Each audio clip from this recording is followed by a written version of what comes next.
হেই everyone, মাসি Debendu Moni and your watching youth education YouTube channel. এবং একটা বিষয় নিয়ে কিন্তু অনেকেরই প্রশ্ন আছে। তোমরা যদি অফিসিয়াল নোটিফিকেশন কেউ চেক করে থাকো, তাহলে সেক্ষেত্রে অফিসিয়াল নোটিফিকেশনের ভেতরে একটা জায়গা আছে 5 নাম্বার পয়েন্ট দিয়ে, সেই জায়গাটা আছে মেনশন করা।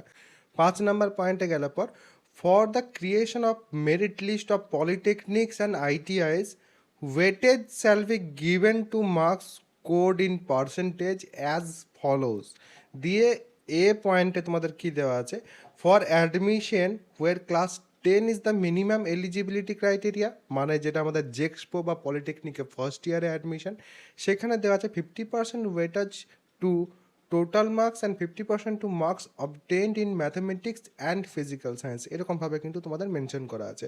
এবারে অনেকেই ভাবছে যে 50% টোটাল মার্কসের মধ্যে আমাদেরকে পেতে হবে, আর 50% ম্যাথামেটিক্স এবং ফিজিক্যাল সায়েন্সে পেতে হবে এলিজিবল হওয়ার জন্য, ভর্তির জন্য, যেটা কিন্তু কমপ্লিটলি রং।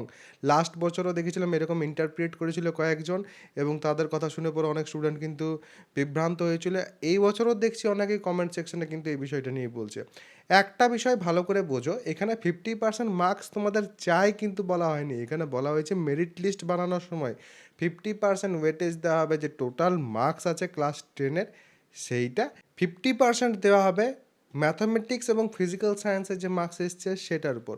এবারে এই যে বিষয়টা আছে একটু ক্লিয়ার করি। কী রকম ক্লিয়ার করছি দেখো, প্রথমত তোমার ধরো টোটাল 700 নাম্বারের পরীক্ষা হয়, এবার তার মধ্যে তুমি ধরো 50% নাম্বার পেয়েছো বা 40%, লেটস সে 40% নাম্বার পেয়েছো, কারণ এলিজিবিলিটি পাস করলেই তুমি এলিজিবল, কোনো নাম্বার আর কিন্তু দরকার নেই, এটা কিন্তু আমি বারবার বলেছি, পাস করলেই তুমি এলিজিবল। এবার আমি তোমাদের শেখাচ্ছি এই যে ওয়েটেজ মার্কস ক্যালকুলেশন সেটা কীভাবে হয়। ওয়েটেজ মার্কসের ক্ষেত্রে টোটাল ধরো তুমি 40% মার্কস পেয়েছো, কম পেয়েছো এটা ধরেই কিন্তু চলছে, 40% মার্কস পেয়েছো তুমি টোটাল, আর তুমি ফিজিক্যাল সায়েন্স এবং ম্যাথামেটিক্সের দুটো মিলিয়ে পর 200-র মধ্যে তুমি যখন ক্যালকুলেশন করবে লেটসে 100 পেয়েছো, ঠিক আছে, মানে তুমি 50% পেয়েছো। এবার এই 40 থেকে 20 এবং এই 50 থেকে 25, মানে আমাদের ওয়েটেজ মার্কস কত দাঁড়ালো টোটাল 100-র মধ্যে 45, এটা হচ্ছে তোমার ওয়েটেজ মার্কস, এবং এইভাবেই কিন্তু ওয়েটেজ মার্কসটা ক্যালকুলেট করা হয়। যারা বলছে তাদের আমার 70% মার্কস আছে, সরকারি কলেজ পাবো কি না, এর থেকে বেশি যারাই নাম্বার আছে 30%, 35%, 40%-এর বেশি যারাই নাম্বার আছে, সরকারি কলেজ কিন্তু তুমি পেয়ে যাবে।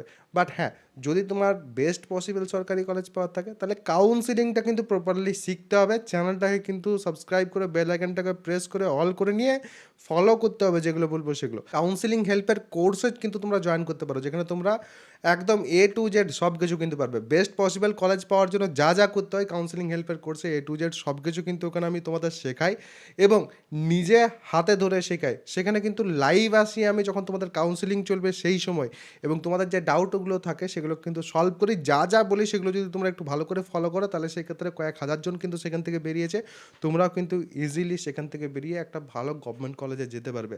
যারা চাইছো কাউন্সিলিং হেল্পের কোর্সে জয়েন হতে, নিচে দেখো ডেসক্রিপশন এবং পিন কমেন্ট দু জায়গাতে কিন্তু আমার অ্যাপের লিঙ্ক দেওয়া আছে, সেখান থেকে অ্যাপটাকে ইনস্টল করে কোর্সেসের সেকশনে যে নিচেই দেখবে কাউন্সিলিং হেল্পের যে কোর্স সেটা আছে, সেখানে ওয়ান টাইম পেমেন্ট করলেই তোমরা কিন্তু জয়েন হয়ে যেতে পারবে। 2000, 4000, 5000 টাকা কিছুই কিন্তু ফিজ নয়, 399 রুপিস এখন ফিজ আছে। যারা চাইছো অবশ্যই কিন্তু জয়েন হয়ে যেতে পারো। সেখানে কিন্তু ব্রাঞ্চ চুজিং থেকে শুরু করে একদম ভর্তি অবধি A to Z সব কিছু কিন্তু আমি সেখানে কভার করি কাউন্সিলিংয়ের, ঠিক আছে। যারা চাইছো অবশ্যই কিন্তু জয়েন হতে পারো। এবং এই 50%-এর যে কেসটা ছিল, যেটা নিয়ে এত কমেন্ট পাচ্ছিলাম, সেটা হোপফুলি তোমাদের আমি ক্লিয়ার করতে পারলাম। এরপরও যদি কারোর কোনো রকম কোনো প্রশ্ন থাকে কমেন্ট সেকশনে অবশ্যই জানাবে। সবাই ভালো থাকবে, সুস্থ থাকবে এবং আমার সাথে থাকবে।